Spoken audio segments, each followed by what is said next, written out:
Garay Yo, profe.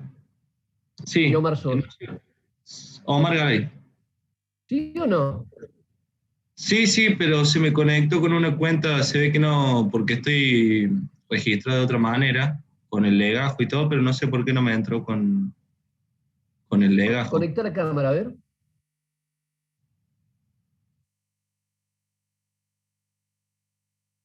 ¿Sos Omar Garay? Sí, sí, soy Omar Garay, profe. Bueno, cambia el nombre ahí, te renombrate acá al costado, donde dice, ponete bien el nombre. Y hay alguien que es admin. ¿Quién es admin?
Bueno, vamos a comenzar.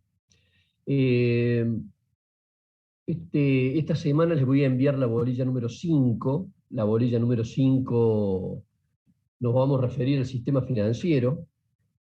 Es una linda bolilla porque en la economía, si bien ha habido cambios, en general se ha ido haciendo un poco más complejo,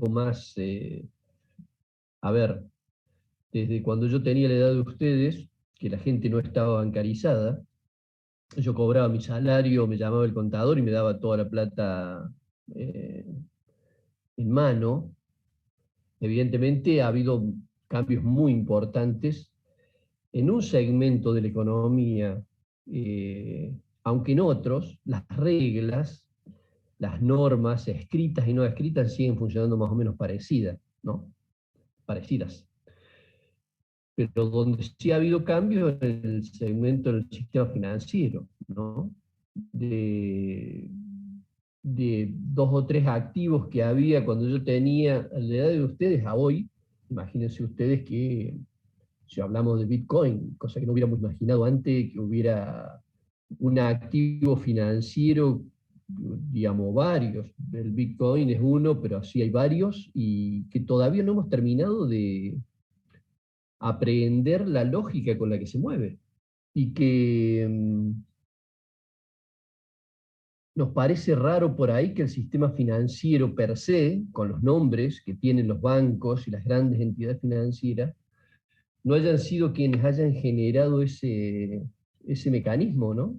Y sin embargo es un activo que se lleva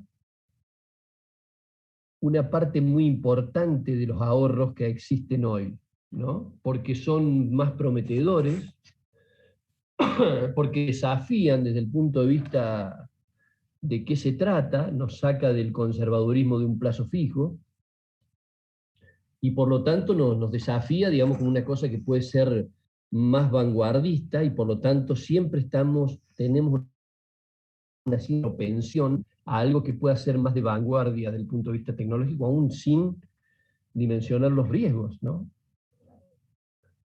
Así que bueno, desde el último viernes de este cuatrimestre vamos a empezar con sistema financiero, y este fin de semana, semana que viene, me voy a mandar el trabajo práctico número 3 y la unidad teórica número 5, ¿no? Eh, el, que es interesante verlo porque realmente yo siempre pienso que la economía no puede ser una cosa que nosotros no podamos comprenderla al punto de que otros estuvieran jugando y apropiándose de ahorro de la gente y de cosas, pero en realidad en los últimos años hemos vivido una situación como esa, ¿no? Como esas. Miren, en 2008 estaba en Estados Unidos el presidente Barack Obama, estuvo 2 mandatos, por primera vez un presidente negro, un presidente hijo, nieto de un afroamericano, traído del norte de África a Estados Unidos, llegaba a la presidencia, imagínense usted todo lo que había generado como expectativa, ¿no? Eh,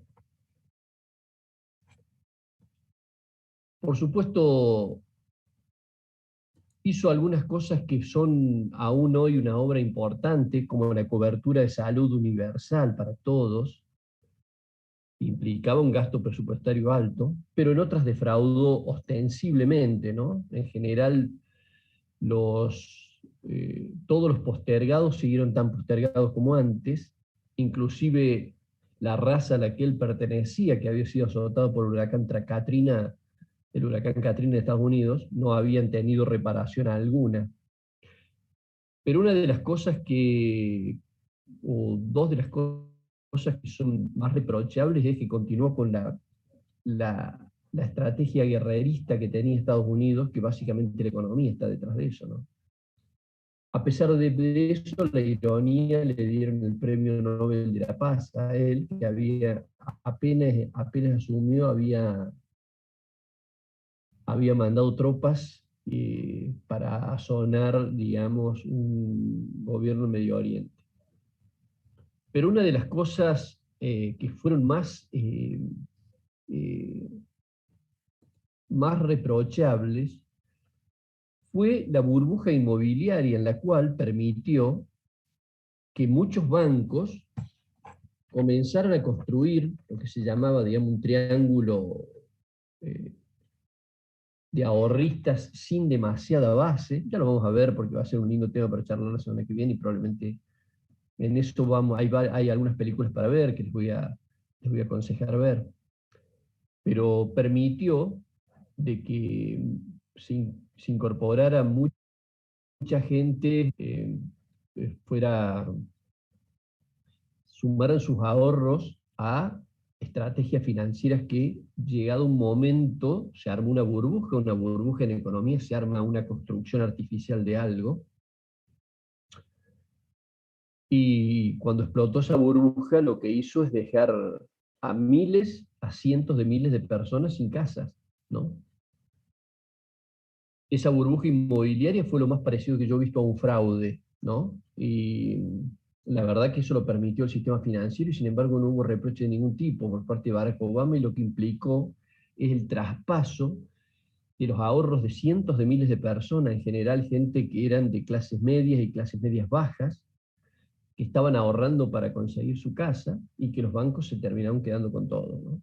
Y entonces ahí hubo un gran reproche al Estado, cómo se asoció con el sistema financiero, rompiendo normas, ocultando información. Las universidades, las grandes universidades norteamericanas, Boston, Harvard, y que digamos, tienen antecedente y muchos premios Nobel en economía, cómo hicieron mutis por el foro, en el sentido de no echar luz sobre una cosa que se notaba que estaba ocurriendo, porque estaban pagando intereses altísimos y le estaban dando crédito a gente que no tenía una estabilidad en su trabajo, ni ingresos demostrados, y por lo tanto, eso, digamos, la previsibilidad de la honra del crédito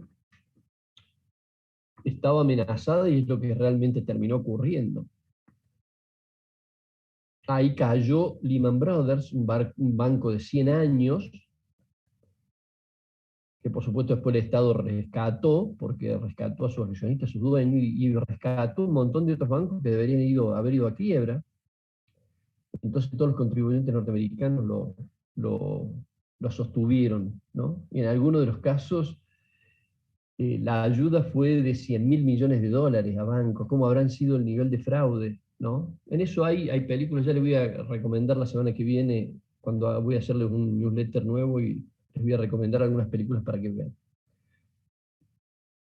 Hoy vamos a terminar de hablar de sector público, que refiere básicamente a los mecanismos que tiene de participación o de intervención el Estado en la economía. Dijimos al principio que en mayor o menor medida los estados intervienen en el mundo. En algunos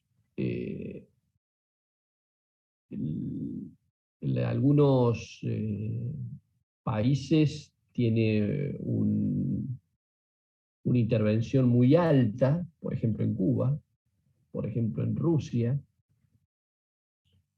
y en otros países tiene una intervención muy menor, cada vez menor, por ejemplo en Estados Unidos, ¿no? Y ahí hay una ancha variedad de matices, inclusive con países como Alemania, donde el Estado tiene un rol muy importante, en Francia, donde existe capitalismo absolutamente, liberalismo absolutamente. El primer ministro Macron es un presidente de derecha en, en Francia, y sin embargo tiene una tradición ese Estado de participación, de intervención, ¿no?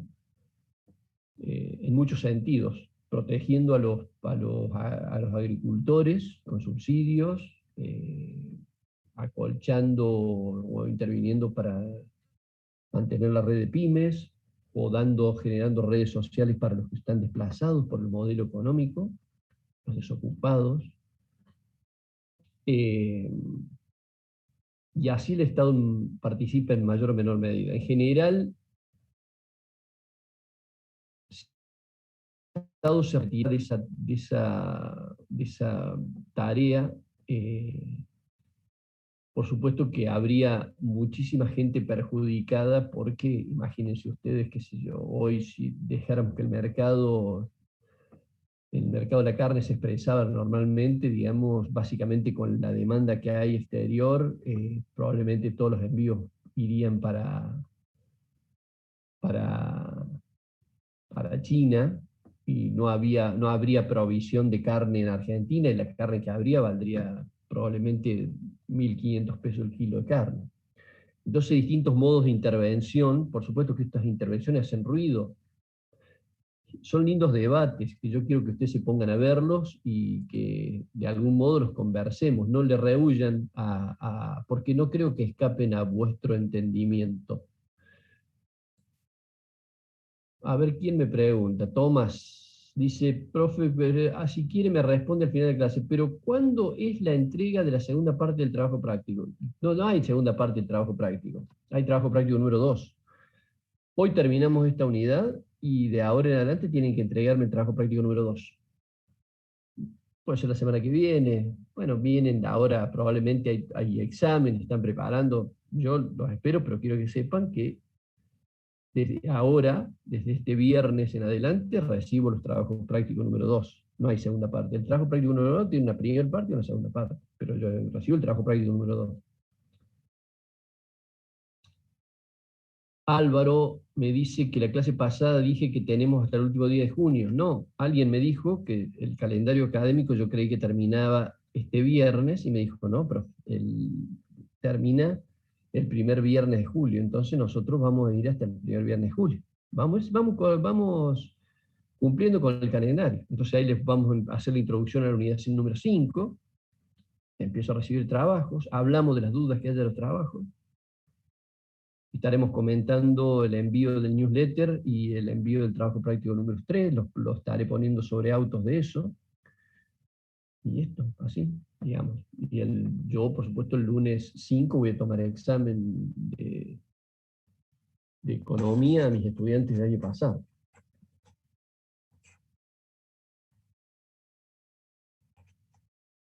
Eh,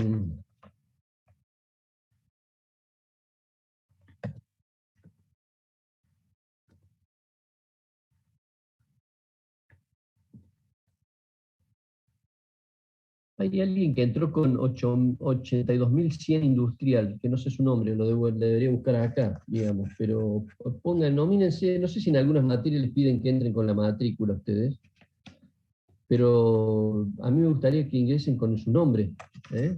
Porque yo, digamos, no voy a recordar el nombre, sí recordaría si se llama Mariana, Juan, etcétera. Lucía París, vos, ¿me escuchás? No, no escucho Lucía París.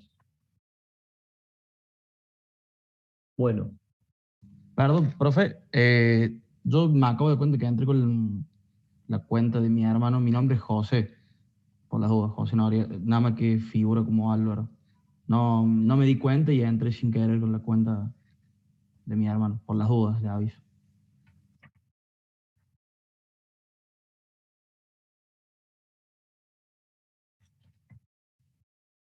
bueno. Así que aclarada esta y todas las dudas que tengan, yo, profe, París, Lucía, sí. ¿Estás ahí? Conecta la cámara, quiero verte. Bueno, vamos a ver la última parte de nuestra unidad. Vamos a repasar algunos conceptos clave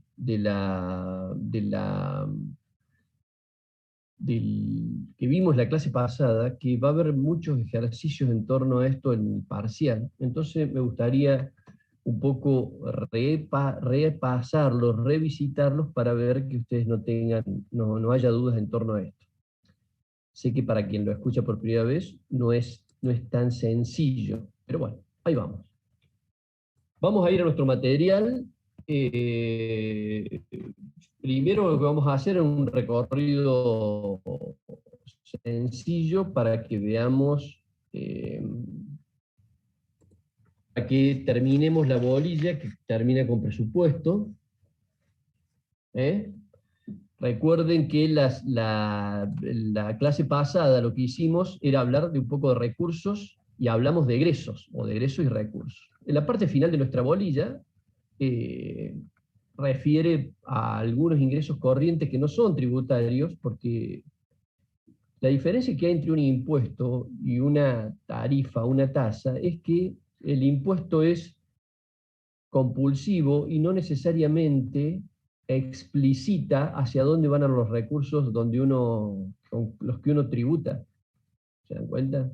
O sea, a nadie le dicen cuando pague el IVA hacia dónde va a ir. Va a ir a una universidad, a la asignación universal por hijo, a una haber de una ama de casa que no tiene todos los aportes, etc. Se entiende que siempre cuando un tributo es compulsivo, reside en el Estado, que es el único que puede llevar adelante semejante acción compulsiva de imponer un tributo y explicar dónde van a ir esos recursos cuando haga el presupuesto. ¿Se entiende? No hay una explicitación inmediata. Salvo en este aporte extraordinario que le hicieron a los titulares de patrimonios mayores a 200 millones de pesos en Argentina por única vez en medio de esta pandemia, que 11.000 y pico personas están pagando ese impuesto. Ese impuesto entre comillas, digamos, se llama aporte solidario, pero es un impuesto, y tiene destino.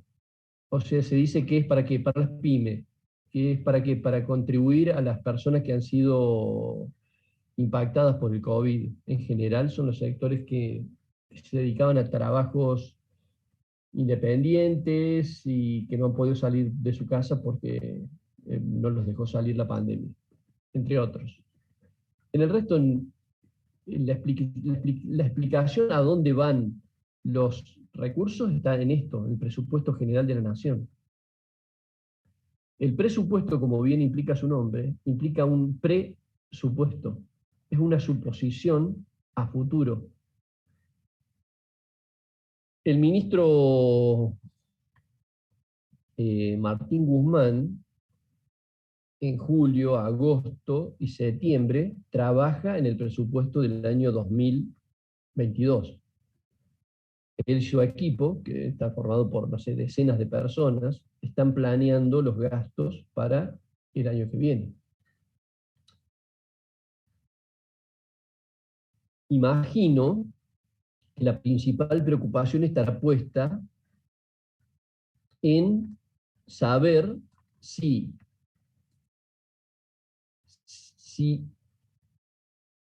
la pandemia se va a sostener en el tiempo o no.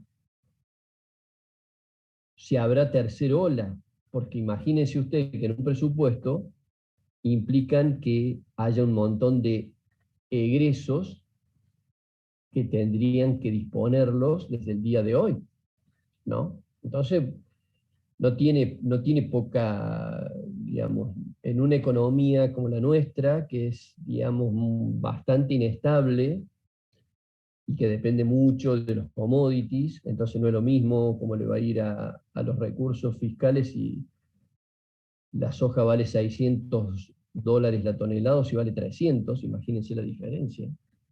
Entonces él arma el presupuesto y lo envía al Congreso en septiembre. En octubre y en noviembre se debate en las comisiones, todas las comisiones trabajan, imagínense ustedes comisiones que tienen que ver con, desde el presupuesto de parques nacionales hasta cuántos aviones va a comprar la Fuerza Aérea en defensa, cuánto va a haber en gasto social, qué partidas hay, etcétera, qué previsiones de ingreso va a haber, entonces en función de eso se plantea el presupuesto. En el trabajo práctico ustedes tienen que averiguar cuánto era el presupuesto que se destinó para educación, para salud y para ciencia, que son tres ámbitos que a nosotros nos interesan, pero pueden echarle una mano a otros para darse cuenta. Y en general, cuando el gobierno manda este presupuesto, los que estamos más o menos en economía, los que miramos, nos interesa mucho el presupuesto que va a mandar el gobierno para el año 2022, porque, por ejemplo, al margen de que a mí me interesa mucho sobre si van a invertir en ciencia, si va a haber desarrollo de nuevos proyectos de cohetes, si el Estado va a armar una empresa estatal referido al litio, etcétera. Inclusive me va a interesar ver el gobierno qué previsión tiene con respecto a la inflación. Recuerden que el año pasado Martín Guzmán dijo que la inflación iba a ser del 29%. Y fíjense que ya llevamos 5 meses y llevamos casi 20%. Entonces ya el gobierno, esa previsión que tenía de 29%, la está desarmando. Entonces, en vez de pensar en una inflación de 29-30%, está pensando en una inflación del 40%, y probablemente sea más alta. ¿Se dan cuenta? Cuando Martín Guzmán mandó el presupuesto, por eso todos los gremios, incluido nosotros el gremio docente, salimos a pedir un aumento para todo el año que tuviera que ver con esto que planteaba el presupuesto. Ahora, lo que estamos pensando en reabrir de nuevo paritarias, porque evidentemente el aumento que habíamos pensado para un año se va a consumir en 8 meses. Y por lo tanto los gremios van a salir, ya salieron varios, inclusive ayer el presidente de la Nación fue al gremio de bancarios, a la asociación bancaria, y estuvo en la firma del aumento del acuerdo salarial nuevo de bancarios, que es del 43% más un bono de 100.000 a 170.000 pesos. Entonces el gobierno de algún modo está alentando que los gremios reabran las discusiones salariales y mejoren, vayan por mejores salarios, ¿no? Estas son cosas que uno lee en economía. Acá está la formulación, esto que estoy diciendo el gobierno lo manda, se discute en comisiones, se presenta el día 15 de septiembre, es para todo el presupuesto del año que viene. La aprobación se debate, probablemente se termine, siempre en diciembre se termina aprobando. Hubo años en donde no se aprobó el presupuesto. En el 2010 a Cristina Kirchner no le aprobaron un presupuesto, y entonces lo que se hizo es trabajar con el presupuesto del año anterior, ¿no? Eso suele ocurrir cuando no hay apoyo o la oposición quiere redirigir algunas partidas hacia alguna cosa u otra. Bueno, son parte del juego de la política y de la democracia. En democracias parlamentarias, en general, que son por mayorías casi de circunstancia, probablemente si hubiera caído un primer ministro hubieran nombrado otro, sin que fuera un golpe de Estado, digamos, ¿no? Los sistemas presidencialistas implica un quite de colaboración por parte de la oposición. Después está la ejecución, que durante todo ese año, cómo se van ejecutando las partidas. ¿Por qué tiene que ver la inflación? Porque la inflación tiene que ver con los ingresos fiscales que va a tener el gobierno. Entonces yo, a ver, comienzo enero con un precio de 10, por ejemplo. Y si la inflación es del 30%, voy a terminar con un precio de 13, de todos los bienes, promedio. Y no es lo mismo el IVA de 10 que de 13, imagínense ustedes. El volumen durante todo el año va aumentando hasta que termine en diciembre el 30% más voluminoso, ¿no? Esto, por supuesto, tiene controles, la SIGEN, la Sindicatura General de la Nación, y el auditor, ¿no? Esto es interesante para ver los desequilibrios. ¿Qué pasa cuando hay desequilibrios? ¿Qué quiere decir? Y resulta que la actividad económica bajó y, por lo tanto, los impuestos que el Estado eh, logró ingresar están por debajo de lo planeado, por lo tanto, el gobierno tiene que plantearse cómo equilibrar ese déficit que tiene. Probablemente genere un título, una letra de tesorería, una lámina, algo que se parece a un cheque, y lo ponga, salga a pedir a ahorristas que lo compren con un rendimiento de interés determinado por 1 año o 2 años o lo que fuere. Cosa de hacerse algunos recursos y poder terminar el año equilibrado. O bien salir a pedir a organismos internacionales, ¿no? Con lo cual deberá acordar vencimientos y, por lo tanto, en los presupuestos del año que viene esos vencimientos van a tener que estar colocados. ¿Cuántos? Fíjense ustedes, el crédito que le dio el Fondo Monetario al gobierno de Mauricio Macri fue un préstamo de 54.000 millones de dólares, increíble. ¿Por qué? Porque nunca se le dio tanto dinero a un solo país, e inclusive Argentina tiene del Fondo Monetario el 50% de la deuda se la dieron a Argentina. Eso para que vean ustedes cómo muchas veces los organismos financieros internacionales trabajan en el sentido de prestar para hacer perder independencia. A un gobierno que fue muy deficitario, tuvo déficit primario, déficit total muy grande, de 3, 4 puntos del PBI por año, le pareció bárbaro y firmó un acuerdo con vencimientos que eran para el primer año 5.000 millones, para el segundo año 15.000, para el tercero 19.000, o sea, absolutamente impagable, ¿no? Que es parte, digamos, de lo que se renegoció con algunos tenedores privados y es lo que falta definir todavía con el fondo.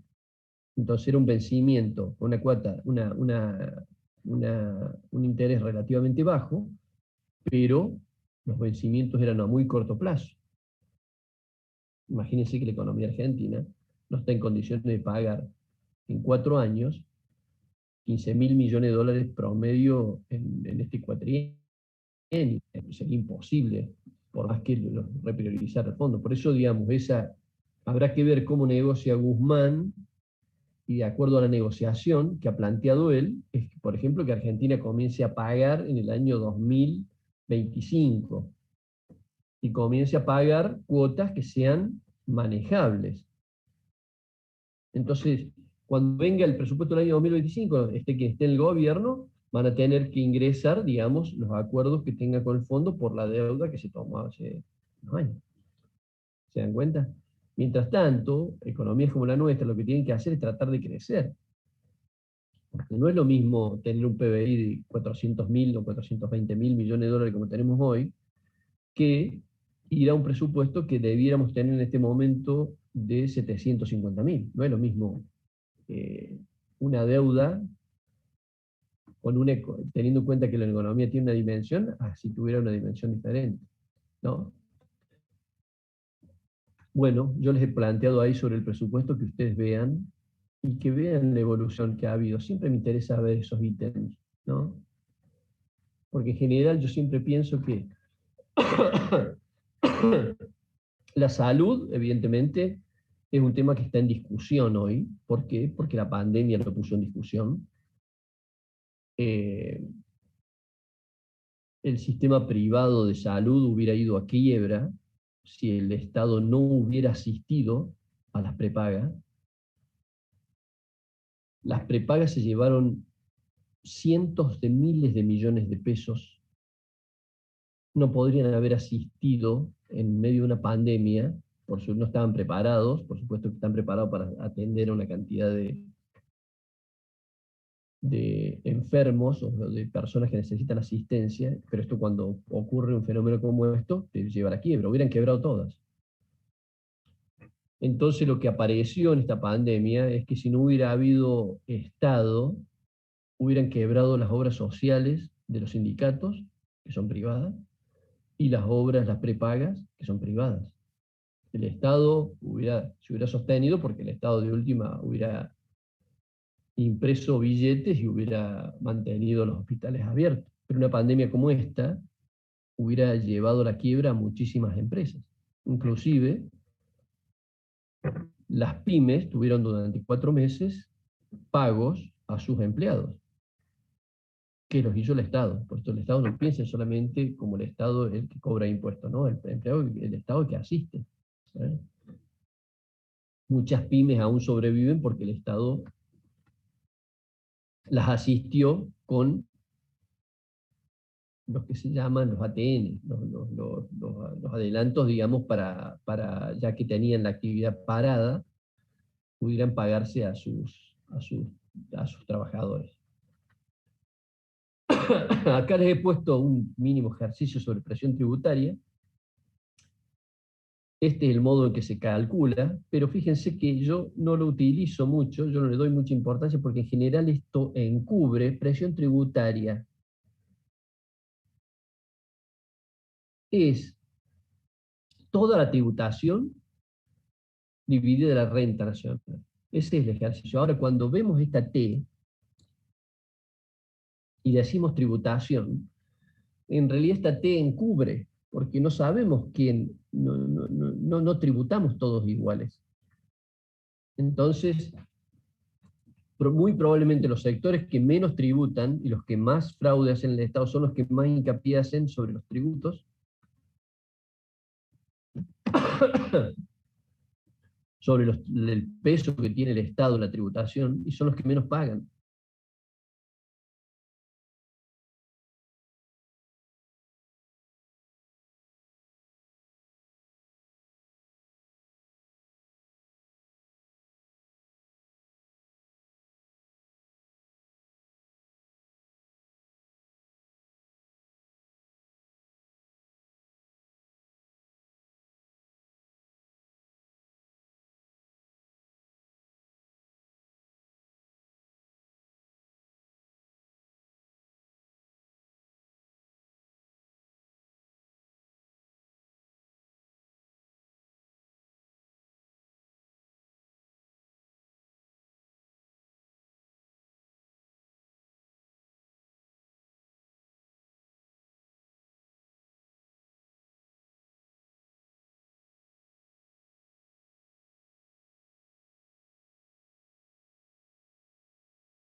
Por eso les decía recién sobre este tema de presión tributaria. En general, se hace mucho hincapié entre los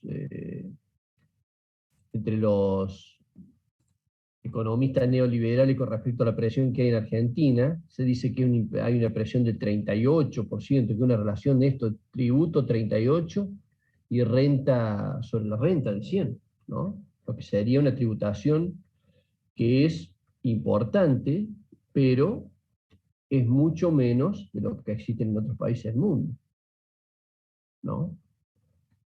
Me voy a referir antes de después volver a esto de presión tributaria porque quiero compartir una entrevista con el ministro Culfas, el ministro de la Producción, para hacer referencia a lo que considero que es el nudo de nuestra bolilla número 4 y que se refiere básicamente a tipos de impuestos tipos de impuestos, y que me gustaría que quedara bien en claro, digamos, esto, ¿no? Vamos a este pequeño intertítulo que es sistema tributario. Nosotros introdujimos dos términos que eran que teníamos que apropiarnos, ¿cuál es? Un sistema progresivo o un sistema regresivo de tributación. Se dice que hay un sistema tributario progresivo cuando los impuestos directos tienen más peso que los impuestos indirectos. ¿Por qué?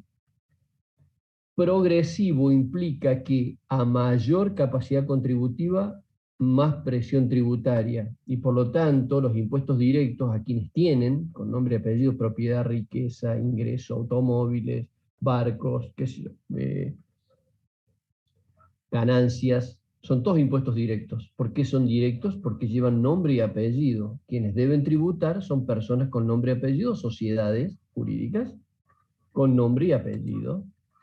Entonces estos impuestos directos presionan sobre aquellos que tienen capacidad contributiva. Entonces por eso se dice es una estructura progresiva.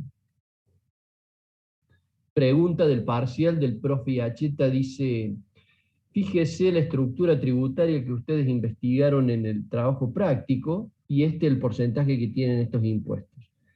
Si yo quisiera hacerlo más progresivo, ¿qué impuestos subiría y qué impuestos bajaría? Por ejemplo, me pregunto, ¿no? Los impuestos indirectos... Profe, perdón, ¿podría explicar de nuevo? No entendí muy bien cuál sería la pregunta del parcial, por ejemplo, lo que te dijo recién. No es una pregunta del parcial, estoy haciendo un ejercicio. Claro, un ejercicio del parcial, disculpe. No, estoy haciendo un ejercicio intelectual, digo. Sí. No es una pregunta del parcial. ¿Puede haberla o no? Claro, sí, ya sé. Cuando vos tengas una estructura impositiva, si hiciste el trabajo práctico, ya te vas a dar cuenta que los recursos del Estado provienen de distintos impuestos, ¿no? La imposición que más participa de los ingresos es el de la seguridad social. ¿Cuáles son esos impuestos? Y pagamos todos los trabajadores y trabajadoras que estamos registrados y pagamos para nuestra jubilación futura. Yo de mi salario me sacan el 11% que van para sostener a los jubilados de hoy. Y mañana, cuando yo me jubile, le sacarán el 11% a ustedes para sostener a los jubilados de mañana, que seré yo. Profe, cadena, digamos. ¿Perdón? Como una cadena, digamos, esto es siempre... Te estoy escuchando muy bajo, no sé si porque tengo la pantalla compartida, pero te estoy escuchando bajo. No es que sea una cadena, sino que nosotros tenemos un sistema de retiro, de jubilaciones, donde el Estado volvió a tomarlas. Durante la época de Menem se privatizaron, como se hizo en Chile. En Chile existe un sistema de pensiones privadas, donde las empresas, digamos, son empresas, entidades financieras las que cobran.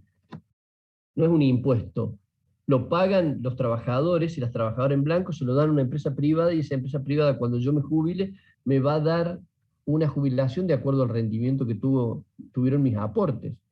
Que es un sistema muy riesgoso, por supuesto, ¿no? En general, el que más aporta, el que mejor posibilidades tiene, porque actúa como un agente financiero, ¿no? Sí, pero también está en función de lo que uno cobre, digamos, ¿no? O sea, en cambio acá en el país es a todos por igual. ¿Viene bien por ahí? Claro, por supuesto. Hay gente que cobra $250,000 por año, entonces paga impuestos por sus ingresos regulares, Sí. por ese ingreso. ¿Se entiende? La cuestión, digamos, ¿no? Entonces, por eso agarraba, en una época se dio una discusión interesante, nosotros lo trajimos a nuestro curso, Susana Jiménez decía, no, yo no quiero pagar jubilaciones porque yo no quiero que el Estado me dé jubilación, yo me voy a sostener con mis propios ingresos. Y lo que ella, digamos, no tiene en cuenta que es un sistema solidario y es forzoso. ¿Qué quiere decir? Que se debe cumplir con esa ley como con cualquier impuesto, porque bueno, no importa que vos no te vayas a jubilar,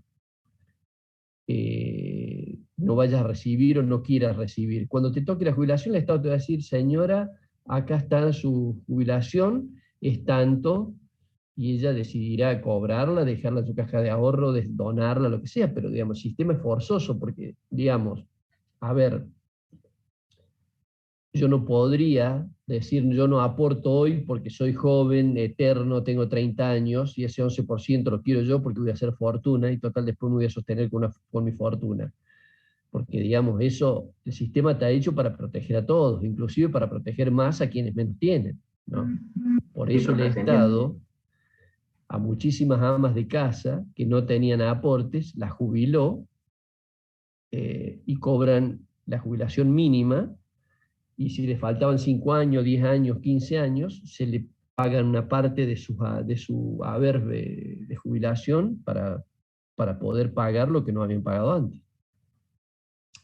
El sistema es solidario, eso es lo que no comprenden las personas que no tienen empatía, que no piensan en el otro, la otra, personas que simplemente piensan termina el mundo en su piel, como Susana Jiménez. En el ombligo, era bárbaro, profe. porque era interesante para verlo. Otro ejemplo que es interesante para verlo es que todos los jueces no pagan ganancias. Ellos hicieron una acordada, que hizo la Corte Suprema, y decidieron que ellos tienen intangibilidad de sus salarios, y por lo tanto los salarios que cobran, un juez federal cobra hoy 700.000 pesos por mes. Se entiende que supuestamente un juez tiene que ganar bien para que no sea sobornado. Ese sería el criterio. Se ha perdido el criterio de la ética y la épica del derecho, en donde uno fuera juez aun cuando el salario no fuera tan importante, ¿no? Entiendo, profe, que eso pasa también con la Cámara con los legisladores. Lo mismo, esto tiene que ver un poco con el tema de la división de poderes, digamos. No, los legisladores pagan, los legisladores pagan. Los únicos que no pagan ganancias son los jueces. Los únicos que no pagan ganancias en Argentina son los jueces. Sí, pero el tema de aumento de sueldo, ellos se manejan su aumento, digamos, y bueno, y esto que usted dijo, que solamente lo tienen ellos, ese beneficio, digamos. No, porque ellos, a ver, el empleado judicial, o el legislador o el empleado, le paga el Estado. Entonces ellos discuten con el Estado aumento de salarios. Los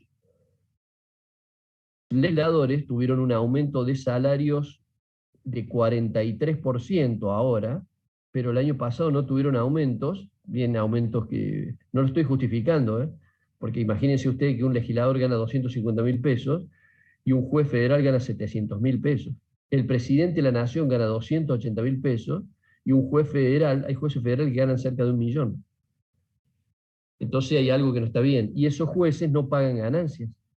A eso me estoy refiriendo yo. Digamos, simplemente es un ejercicio para que ustedes vean de que en Argentina no todos somos iguales, sino que hay algunos que son más iguales que otros. No sé si me entienden el término. Por eso es importante que la gente se organice para que defienda sus intereses. Pero vuelvo al punto que quería subrayar, era con respecto a la progresividad o a la regresividad de la estructura financiera. Se dice que es progresiva cuando asienta sus imposiciones en impuestos directos, impuestos que tienen nombre y apellido, las personas y las sociedades jurídicas que las integran. Van dirigidos a ellos y ellos son los que tienen que pagar. Por supuesto que ellos después los pondrán en el precio de lo que hagan. Si yo soy comerciante y tengo este impuesto acá, y estará puesto en mi precio, o pagaré ganancias de acuerdo a la renta que haya tenido en mi negocio. Y los impuestos indirectos son impuestos al consumo, presionan a todos por igual sin tener en cuenta la capacidad contributiva. El IVA lo pagamos todos igual, y hay gente que gana 10 millones de pesos por mes y paga lo mismo IVA que paga el último olvidado de la economía argentina, o olvidada. ¿Se entiende? Esto quería repasar para que les quedara claro, porque voy a hacer juegos de preguntas para que ustedes puedan pensar en este fenómeno, que me parece que es el corazón de nuestra bolilla. Inclusive podría decir acá, a ver, los recursos públicos corrientes. Yo quiero esta estructura arbolada que les he puesto acá, de impuestos corrientes, impuesto capital, quisiera que fuera más progresiva esta estructura. ¿Qué modificaciones harían acá? Entonces, ustedes van a tener que, por ejemplo, fíjense ustedes, se votó ayer una ley muy importante, que es la ley de las zonas frías para tarifas de servicios públicos. ¿Qué implica? Que las personas que viven en zonas frías van a tener reducciones que van desde 10, 20, 30, 40% de sus tarifas de servicios públicos, de gas y electricidad, porque están en una zona inhóspita y tienen gastos extras porque viven en zonas frías. Como ven, ese ejemplo cotidiano implica que las familias que viven en esos lugares van a mejorar sus ingresos porque van a tener una atenuación de sus egresos porque las tarifas van a bajar. Va a haber una cuota parte de esos ingresos de esa familia que van a ir más a consumo. Por lo tanto, se infiere que va a haber una mejor actividad económica. ¿Se entiende? Ahora habrá que ver el Estado de dónde va a sacar estos recursos que va a renunciar en los servicios públicos, porque el Estado va a tener que subsidiar a las empresas para que den ese subsidio. Por ejemplo, yo les doy a ustedes, les digo, bueno, a ver, analícenme esto, y lo que ustedes tienen que tener es dominio de esto. ¿Qué es lo que una cuenta corriente? Esto. ¿Qué es lo que una cuenta capital? Esto. Se los propongo para que ustedes lo piensen. Lo mismo en esto. Voy a compartir un título de actualidad hoy.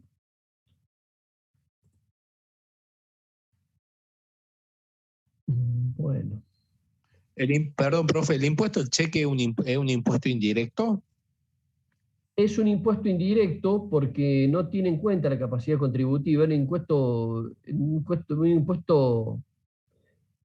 lo llaman como un impuesto distorsivo. Es un impuesto que siempre está en tela de juicio para que lo saquen. Lo que pasa es que cuando se ve el volumen que tiene, esto lo pueden investigar ustedes ahí en los ingresos públicos, cuando vean el impuesto al cheque, no se llama impuesto al cheque, el impuesto al cheque es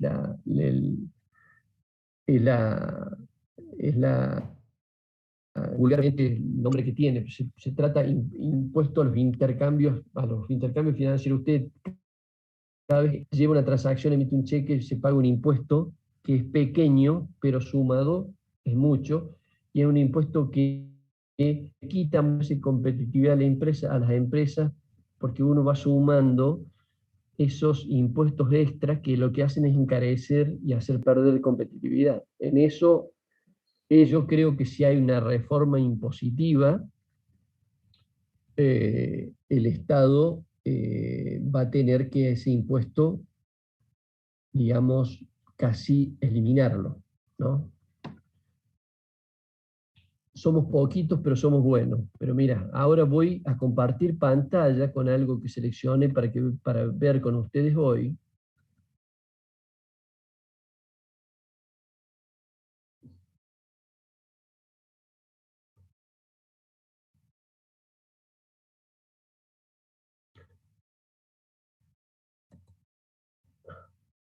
No lo tengo en este.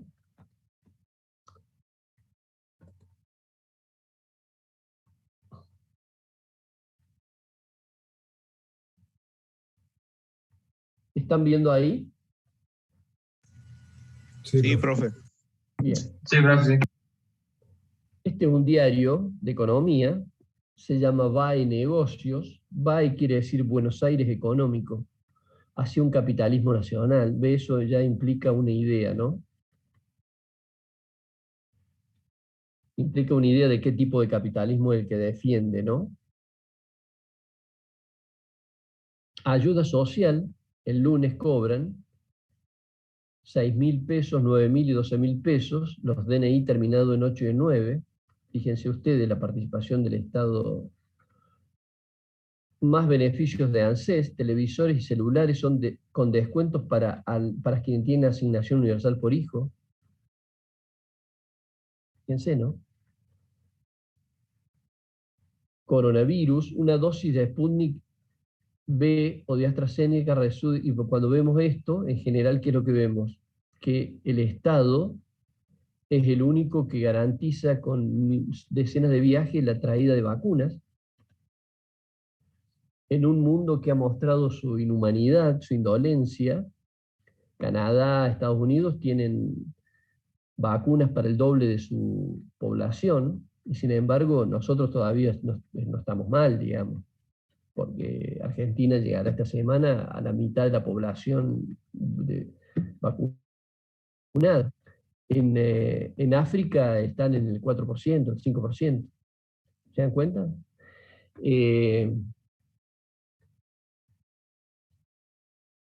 Pero me quería referir, calendario de tarjeta alimentar, consulta tu DNI, hoy cobras el extra de hasta 12.000 pesos de ingreso familiar de emergencia. 5 definiciones de la titular del ANSES, Raberta, sobre asignaciones, jubilados y monotributistas, todos impuestos. Para que vean ustedes cómo ANSES, esta es la Administración Nacional de la Seguridad Social, ahí donde va lo que nosotros aportamos como jubilados, ofrece descuentos exclusivos en viajes y turismo. ¿Se dan cuenta? Fíjense en la cantidad de actividades que el Estado participa, ¿no? Fíjense esto, así queda la escala para 2021 para trabajadoras de casas particulares. Cuando, digamos, en esto el Estado participa activamente para que haya blanqueo de las personas que trabajan en casa de familia, que no las representa nadie, porque pertenecen a un sindicato. Perdón, porque acá. Pertenecen a un sindicato. Esperen que la encuentre.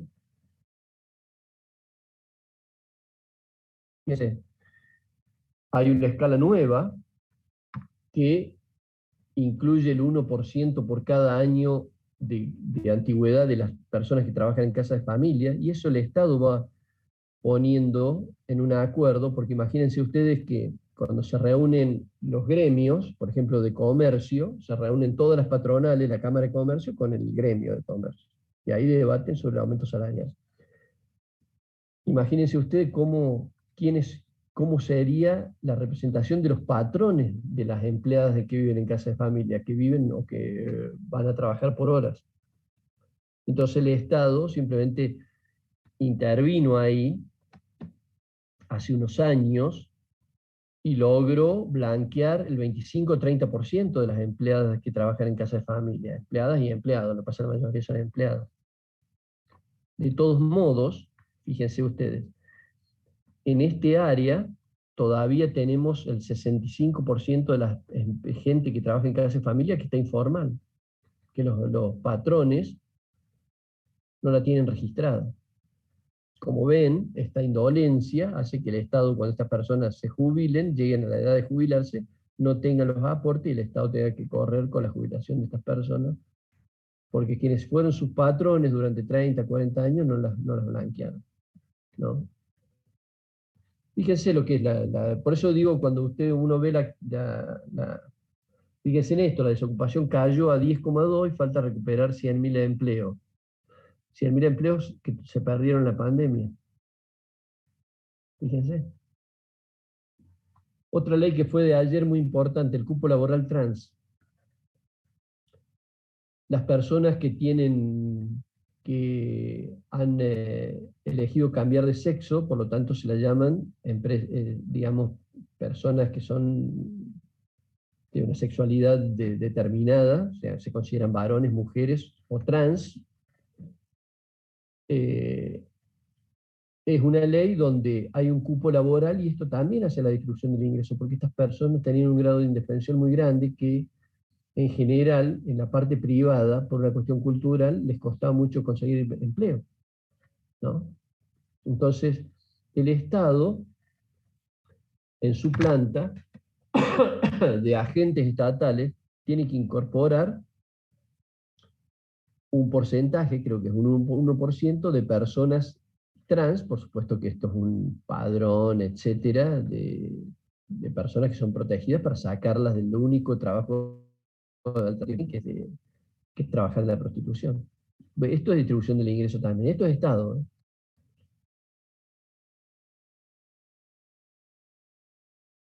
¿Se dan cuenta?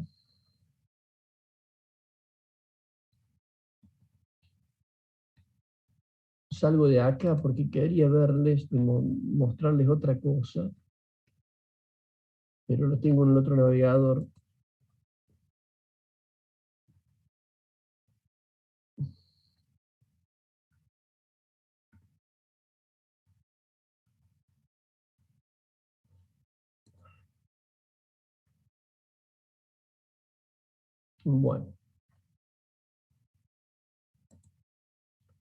Bueno, les quería mostrar se los voy a mandar después linkeado para que lo lean a un texto del ministro Culfas, que habla particularmente sobre la presión tributaria y plantea que no es, a ver si lo puedo ver ahora.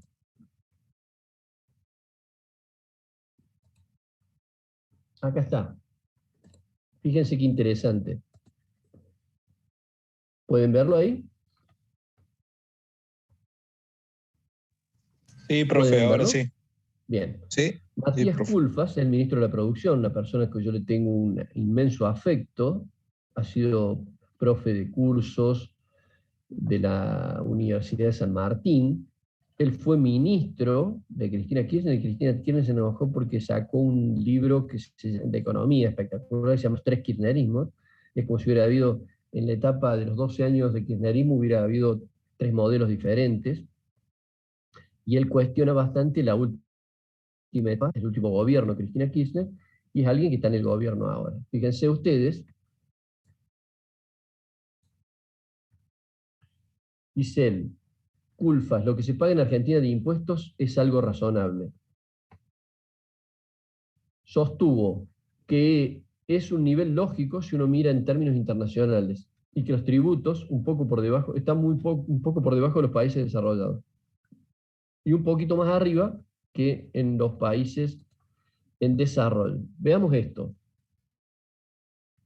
Dice, hay un dogma que dice baja los impuestos y crece la inversión. A veces se da y a veces no. Por ejemplo, durante el gobierno de Macri se bajaron los impuestos y sin embargo no aumentó necesariamente la inversión ni el empleo. Fíjense lo que dice acá. Fíjense esto. En este sentido, argumentó que Argentina tiene un sistema de salud y educación pública universitario que no es tan común en la región. Son cosas que cuestan dinero y generan costos y beneficios, justificó Culfas en la declaración de ATN. En el sector automotriz generamos un derecho de exportación cero. No pagan para el aumento de las exportaciones. Todo auto que se exporte por encima de lo que se hizo en 2020 paga cero derechos de exportación. Es como un aliento a que las empresas busquen exportar más autos. Economía del conocimiento. Un tramo, esto nos interesa a nosotros leer. Yo creo que les debe interesar a ustedes también, ¿no? Porque preocuparse por su vida en el futuro no es aprobar economía solamente, ¿no? O sea, se puede aprobar economía y en realidad andar desnudo en la vida. Hay que fijarse en la economía que vamos a vivir nosotros. Dice, el ministro se refirió a la economía del conocimiento, afirmó que está funcionando muy bien. Escuchen, resaltó que el sector tiene una búsqueda activa de 9.000 trabajadores para programación y otras funciones. Las vocaciones también se modelan. Uno tranquilamente puede planearse, insertarse en nichos, en lugares donde hay posibilidades, donde hay estos salarios buenos. Arreglón seguido destacó que el sector paga salarios muy buenos, por encima del promedio nacional. Lo que buscamos es que podamos llegar a unos 250.000 trabajadores en la industria. Fíjense lo que dice acá. Hoy jueves se anunció una inversión en Chaco con 1.000 empleos nuevos. Eso lo hace una empresa, esto es lo que ya hablábamos la vez pasada, los unicornios, que son la empresa Globant, una empresa argentina. Hace unos meses Globant anunció una inversión en Tierra del Fuego. Hoy hay 9.000 búsquedas activas en empresas grandes, medianas y pequeñas, nacionales e internacionales en el país. Las empresas están buscando chicos y chicas de todo el país porque la actividad genera mucho trabajo y esperamos que el sector pueda duplicar la exportación durante esta década. Remarcó Culfas. Fíjense en esto. El sector de la economía del conocimiento tiene una reducción del 70% de las cargas previsionales. O sea, lo que tiene que pagar el patrón para el sistema de seguridad social por cada empleado es el 70%. Y completo, tenemos una ley que está dando resultados. Ya hemos lanzado el programa Argentina Programa para incentivar que los jóvenes estudien programación. Empezamos con una prueba piloto de 4.000 postulantes. Esto tienen que estar atentos ustedes. Y atentas. Empezamos con una prueba piloto de 4.000 postulantes y se anotaron 150.000. Y hay chicos que ya hicieron los cursos y ya consiguieron empleo. ¿Por qué tengo que leer diario? ¿Por qué tengo que enterarme de esto? No por este curso, si puedo hacerlo lo hago, si me anoto, me becan, sino para darme cuenta que este es un país que tiene muchas posibilidades.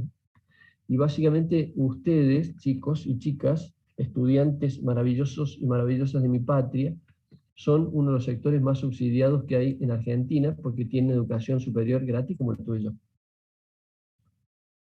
Soy hijo de un albañil y una mujer que trabajaba mi madre en casa de familia. Sin embargo, pude ir a la universidad y hago doctorados, postdoctorados, etc. Bueno, ¿preguntas? Eso, profe, disculpe, eso la verdad que se ve mucho y se ha visto el tema de lo que usted dice, el tema de la educación, la programación. La industria del software ha explotado, ya viene explotando, pero ahora con todo esto del trabajo remoto, hay una búsqueda de la parte de programación y son trabajos que son muy bien pagos, pero muy bien pagos. Un poco porque conocí compañeros o gente que, bueno, ellos están más en la electrónica y la programación, pero bueno, estamos hablando de trabajo en empresas de informática y son una locura lo que pagan. Estamos hablando, no sé, cosas que uno no, acá, no sé, el sueldo de $1.500, $2.000, es una cosa que, y estando aquí en Argentina, ellos trabajando de acá con locaciones, no sé, Uruguay o Estados Unidos, digamos. Pero la verdad que sí, hay cosas que uno si uno ve las noticias, ve lo que nos muestran, pero conociendo un poco y viendo todo esto, hay otras cosas. Totalmente, Diego, muy bien, muy bueno tu aporte como regularmente lo haces. En Argentina hay montones de lugares donde hay muchas oportunidades. Esta ley del conocimiento es una ley aprobada el año pasado, debatida durante muchos años, y en general creo que tiene alientos fiscales para que podamos promover un desarrollo que nosotros en 10 años va a ser una revolución, y no solamente de software, también de que tiene que ver con otras áreas. Fíjese usted, la pandemia.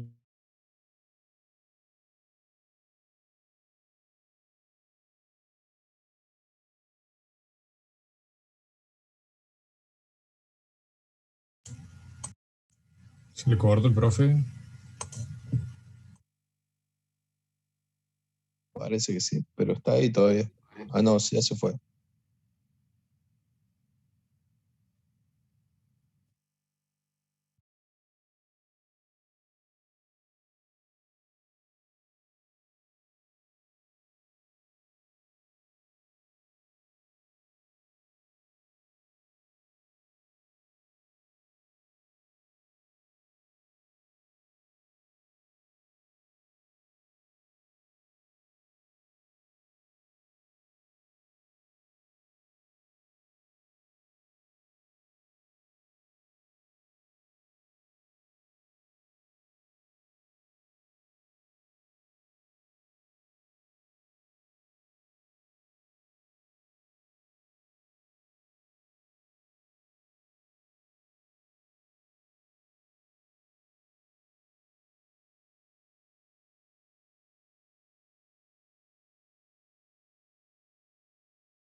¿Están allí?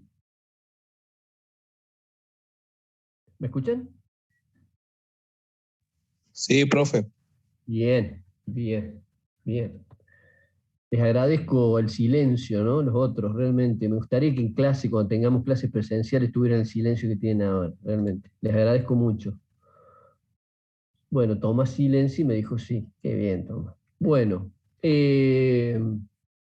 por eso digo, sostener la posibilidad de que nosotros seamos un país que sea industrial, de que genere manufacturas de alto valor agregado, es el sentido que tiene que tengamos educación superior gratis, ¿no? Porque de acá tienen que salir los talentos de chicos y chicas que hoy o mañana modelen y generen el desarrollo que todos necesitamos y que puedan generar muchos puestos de trabajo buenos para que haya, para que puedan incluir a muchísimas personas. Bueno, esto es nuestra clase por hoy. ¿Tienen alguna pregunta? ¿Tienen alguna duda? La semana que viene tenemos nuestra última clase y por lo tanto sería bueno que lo utilicemos. Voy a presentar la bolilla 5, voy a introducir y de todos modos aprovechemos para sacarnos todas nuestras dudas del práctico y cosas por el estilo, inclusive cómo han avanzado, cuéntenme los datos y para ver que si yo les digo que si están orientadas o no. Sí. Yo tenía una duda, profe. Sí, querido. Con la medida esta de la zona fría, que había un Sí. descuento, pues, ¿se favorece una estructura progresiva? En general, es muy buena tu pregunta. Vamos, es muy buena, ¿por qué? Porque en general lo que se ha hecho es hacer un recorte del país donde el invierno es más crudo, por lo tanto las familias gastan más, ¿cierto? Claro, o sea, se ve favorecido el que gasta más. No, lo que gastamos más porque vivimos en zonas frías, porque en este lugar donde es zona fría, hay gente que gasta 1 mega más, o sea, no 1 kilovatio, 10, 50 kilovatios más porque hay invierno. En general, esto lo que está buena, la pregunta que vos haces es porque divide en zona, subsidia en zona, pero en energía falta hacer un gran trabajo que son varias variables que el ministro Guzmán está trabajando en eso. Él quiso hacer un aumento del 15%, del 18% de las tarifas, porque durante la época de Macri aumentaron 1.800%, se internacionalizaron el precio de las tarifas, el precio del metro cúbico de gas y el precio del kilovatio. Entonces, durante el primer año y pico del gobierno de Fernández no hubo aumento de tarifas y ahora Martín Guzmán quería un aumento del 15%. Y entonces el gobierno le dijo no, es un aumento desmedido y se aumentó el 9%. Entonces hay 9% porque depende de las categorías. Entonces Guzmán está trabajando para que, de acuerdo al consumo, no es lo mismo consumir 100 kilovatios que 1000, de acuerdo, o sea, al consumo, que eso implica ingresos, porque los pobres gastan como pobres, los ricos gastan como ricos, o los que tienen ingresos, digamos, no hablamos ricos, y de pobres. La gente de bajo ingreso gasta menos. Es más, muchos de los sectores de bajo ingreso tienen garrafa, no hay gas natural, y la garrafa tiene subsidio, pero no es barata, es más cara que el gas natural. Entonces, lo que está trabajando es un esquema que tenga que ver con consumo, lugar de residencia, porque Córdoba Capital entró entre las zonas frías, pero Córdoba Capital hay Colonia Lola, Barrio Jofre, y Nueva Córdoba, o Jardín Espinosa, o el Cerro Las Rosas. O sea, cuando hablamos de Córdoba no hablamos de una ciudad, son distintos barrios, por lo tanto, de residencia que tienen costos diferentes, por lo tanto, la tarifa que sea justa debe tener en cuenta estos volúmenes, lugar de residencia, ¿no? Y el titular o la titular, ¿qué condición tiene?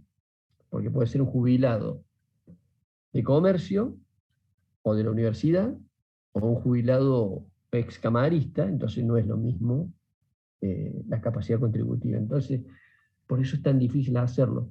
¿Cómo juntar todas esas variables para que el costo de la tarifa sea variable de acuerdo a la capacidad contributiva que tenga esa persona? Porque a lo mejor una persona que tiene ingresos bajos, pero heredó una casita en el Cerro Las Rosas, pero una persona que tiene bajos ingresos vive en un lugar, entonces las variables tienen que juntarse para cobrar una tarifa de acuerdo a la capacidad de pago de esa tarifa que tengan las personas.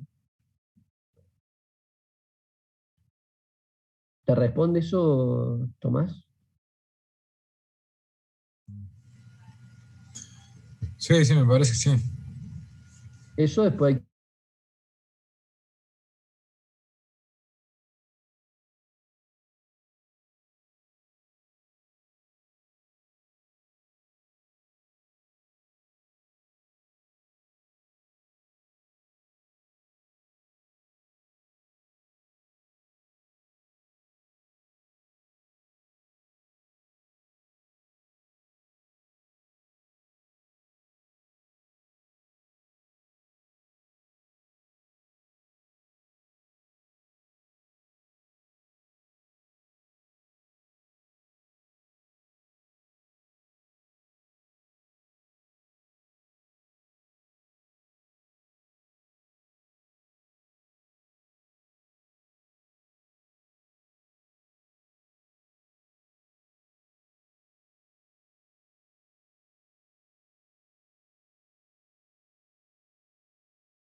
reabro la clase para no quedar tan abrupto y tan poco cortés. Para cerrar un poquito me dejo. No, sí, es para saludarlos, para preguntar, hay otras preguntas más, nos podemos quedar, hay dudas, y si no, saludarlos y saludarlas, y que tengan un buen fin de semana. ¿Preguntas? ¿Hay preguntas? Deben estar muy ocupados con los parciales. Bueno, nos vemos. Que anden lindo. Nos vemos, profe, buen fin de. Adiós, profe. anden lindo. Cuídense mucho. Chao, profe, nos vemos. Adiós. Hola, profe. Disculpe, antes de que corte la clase, yo le quería preguntar, Sí. todavía no recibí mi nota del parcial. Y yo, la semana pasada me dieron 2 estudiantes, me pidieron su nota al parcial y yo se las busqué de práctico, decime vos. Mancetti, le mandé un mail, pero no sé. No, perdóname, Sí. pero vos te fijaste en Sí, me fijé en autogestión, me fijé en en el aula autogestión. virtual, me fijé en autogestión, solo tengo la nota del práctico.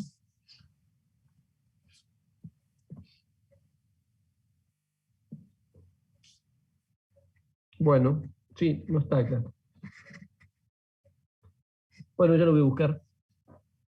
Me parece que ya te Bueno. había respondido, por eso lo vi, me No, yo recuerdo. le había dicho en una clase que no tenía mi nota y usted me anotó y después la siguiente clase no me pude conectar y le mandé un mail y no recibí una respuesta. No sé si lo habré mandado mal, pero me fijé y me pareció me parece que lo vi, pero creí que ya te había respondido.